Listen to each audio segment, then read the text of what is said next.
How to succeed on the carnivore diet, part 2, action planning.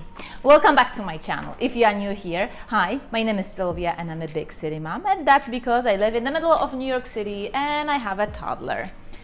I was also diagnosed with rheumatoid arthritis many years ago now, but I refused to take the conventional therapies because they wouldn't reverse my condition, they would only manage the symptoms.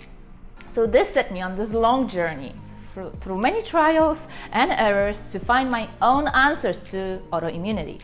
And a year ago, I did just that. Through diet, lifestyle, and nutrition, I was able to put my rheumatoid arthritis into remission. I was so blown away with the results that it finally pushed me to start this channel and my blog, bigcitymom.com.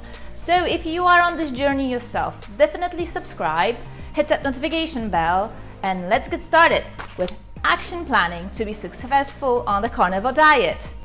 In my last week's video, I was discussing all aspects of our mindset that is helpful to succeed on the carnivore diet. This week's video is part 2, and I'll be discussing a specific practical steps you can take to make the transition into the carnivore diet easier and successful. Get your family, friends, significant others, and anybody that you socialize with aware of what you are going to do. Carnivore diet will raise a lot of eyebrows. You will be told that meat might just kill you. Nobody said anything when you were drinking alcohol, soda, eating processed foods, but that piece of steak made at home, big trouble. So expect this, but be very firm with everybody that is around you and get them to support you. Ideally, your family will participate. At the very minimum, nobody should be eating processed foods. There's absolutely no downside to getting rid of processed foods. One step up would be going low carb. So if you can get your entire family to go low carb, that would be a really good step in the right direction. And for you, you are going carnivore and you're sticking with it. And next step, go through your pantry, go through your fridge, and get rid of all kinds of foods that you shouldn't be eating on the carnivore diet. Especially if you have some processed, packaged foods, there's absolutely no upside to eating processed foods. Both you and your family should not be eating them, so get rid of them and don't think about it twice. And when the cravings strike, and they will strike for sure, especially in the initial phase of the transition, if you have them handy, your comfort foods, you're likely to eat them. But if you have to get out of your house, get out of your apartment to get your favorite snack, you might as well win that battle. One of the best ways to break a bad habit is to create friction, to make it difficult for you to carry out that bad habit. So getting rid of your favorite foods that you shouldn't be eating is one of the best strategies. Do it now. If you are used to drinking juices and sodas, it might get really boring drinking just water. So I have an excellent substitute for it, and that is a flavored sparkling water. However, it shouldn't be sweetened, no sugar alcohols and no stevia. One aspect of achieving health is to have your brain unaddicted from the sensation of sweetness. Alright, this one requires a bit of an investment, but definitely get it, and that's an air fryer. It is impossible to fail on the carnivore diet if you have an air fryer at home. All that you need to do is get the steak out of the freezer, salt it a little bit, and throw it into the air fryer, and within minutes you have a delicious, healthy meal that will help you reverse any of the chronic diseases. And by the way, you can make all kinds of different meats in the air fryer. And what is so great about the air fryers is that the time of preparation is basically none. You don't have to marinate your steaks for hours, and you don't have to use that much spices to bring out the taste, because their air fryer with salt will do it for you. So if you have, let's say, in autoimmunity, a lot of sauces, seasonings can trigger autoimmune response, and with air fryers, all that is not a problem. So definitely get an air fryer. I have a video about what I eat in a day where there is a steak preparation in my air fryer. I will link it in the box. If you are looking to reverse autoimmunity with the carnivore diet, it is a good idea to be also in ketosis. Not a must, but the clinic I worked with, their carnivore diet had also requirement of being in continuous ketosis. So I personally am always in ketosis while being on carnivore diet. I will get out of it periodically, but ultimately I go on the carnivore diet with ketosis. Now, if you haven't done ketogenic diet before, or you haven't been in ketosis before, it might be a hard transition, and there is something called a keto flu, and it's a real thing, and you can help it by drinking electrolytes. Now, I have the electrolytes that have nothing but pure minerals in it, so they do not trigger any inflammatory response in my body. I love them. I use them for my carnivore diet and also for extended water fasts. It is also a great idea to transition to carnivore diet in stages, especially if you are one of those addictive personalities. I know I am. I was terribly addicted to my comfort foods and to tea and coffee, so I was suffering terribly giving those up. So rather than just going cold turkey, because I failed when I tried doing that, I started with tea and coffee first. For about 3 weeks, I was barely functional. I actually had to stay home and just spend most of my time on the couch dying. But finally I succeeded. I actually had to help myself with magnesium. I have a video about my process of giving up of coffee. I will link it also down below, so check it out. And then I started removing other food groups, such as everything nuts, everything dairy, everything fruit, and then finally I got to the carnivore diet I am on today. Definitely use a Wim Hof breathing method. I cannot tell you what it is, but it is really effective at tackling of your food addictions and coffee addictions. So I tried it first time with my coffee addictions, and anytime I was just about to give up and just had that inner dialogue with myself that maybe just this day, just one time, a tiny itty bitty coffee, I would go back into my bedroom, lay down and start breathing the way Wim Hof says to do it.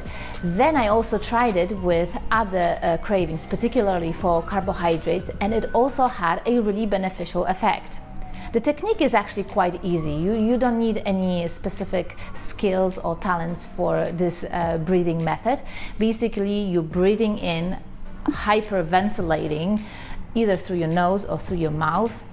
Wim Hof doesn't care, he just says get that air in your lungs, and basically you are hyperventilating 30 to 40 times, and then last time, on the 40th times when you breathe out, you stop breathing as long as you can hold your breath, and you should be uncomfortable when you reach out for your next breath. And when you do that, then you breathe in and hold it for 15 seconds, and then you release it and you go back through the same routine, and you do it 3 to 4 times. I don't know what it is, but it definitely strengthens my willpower, and perhaps it is just the interruption that I created, that when I felt the cravings, or I had the desire for coffee, that 20 minutes would just allow the cravings to fall off, and I was back to powering through this period, which wasn't easy, but it got done. Write the date down by which you will be fully transitioned into carnivore diet. It has mental effects on our willingness to stick to the plan. Typically, it takes 2 weeks to fully transition to the carnivore diet if you were already on the ketogenic diet before. In other words, you have experience with going into ketosis. If you are doing it for the first time, and this is the first time you're going on the carnivore diet or getting into ketosis, the time will be a lot longer. It should be closer to 3 to 4 weeks.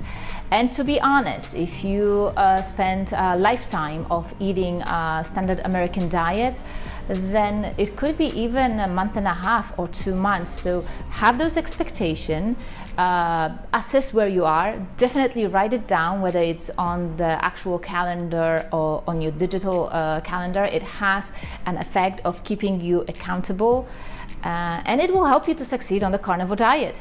Well, I don't think snacks should be part of the healthy diet, especially in the transition phase. It is a good idea to have some carnivore snacks handy, especially if you are used to snacking in your previous life. Myself, I found it really difficult to cut up an apple for my son and not to have a slice myself. So when I do that, I'll have either pieces of sausage or bacon handy. So instead of reaching for apple, I reach for bacon or sausage, and that proved to be really helpful for me. Now with time, the need for snacking will go away. I would say for me, in about 3-week time, I was okay without snacking. Alright, carnivore diet isn't only about eating meat. Yes, you will eat meat only, you will stop eating all of the carbohydrates, but at the same time you have to increase your fat intake. And that's because your body has two preferred sources for energy. One, the easier one, is carbohydrates. Your body will convert carbohydrates into glucose, and that's what will fuel your body. Or your body can convert fat into ketone bodies, and those ketone bodies can also fuel your body. Our bodies do not like to convert proteins into energy units. It can do it, but it is an unnecessary stress that we are placing on our body. Be sure that you increase fat intake on the carnivore diet.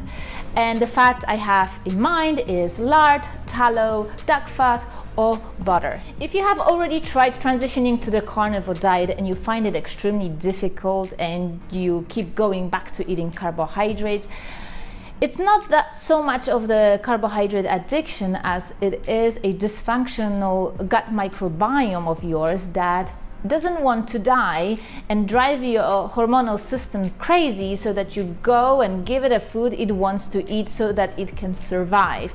Now, one way to successfully change your gut microbiome is to start eating fermented foods about 3 times a day in small quantities in the beginning.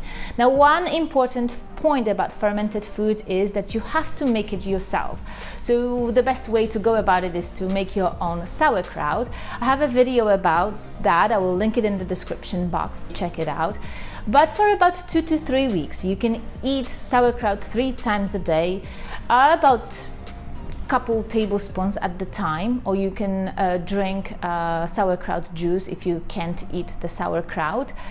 And within about 3 weeks, your gut microbiome should change and you should not be so dependent on the carbohydrates. And then going into carnivore diet should be a lot more easier. When you get cranky transitioning to the carnivore diet, and I think it is safe to say that most of us will, my strategy to cope with that was to introduce some essential oils. So it was this strange replacement for me that worked on my brain, which was I replaced the variety of flavors I was getting from food. For variety, I was smelling different kind of scents. And my favorite ones were all kind of citruses, lavender, lemon balm, eucalyptus, and mint. And I was alternating them when I was getting cranky and I was ready to give up on the carnivore diet. And understandably, you know, when you just go into eating meat, fat, and salt, it can get boring, and for some reason my brain got satisfied with getting a variety of scents versus variety of flavors. Alright, so this is it, part 2 of how to succeed on the carnivore diet, action plan, how to take specific steps to succeed on the carnivore diet. You might be asking, will there be some setbacks? I'm sure there will. But if you stick long enough with these steps, you are guaranteed to succeed on the carnivore diet. And let me tell you this, once you get to the point where you are reversing your chronic pain, your chronic diseases, you will keep going. If you haven't yet, definitely subscribe, hit that notification bell, share, comment, and I will see you in my next video. And remember, success isn't final, failure isn't fatal. It's the courage to continue that counts. Bye.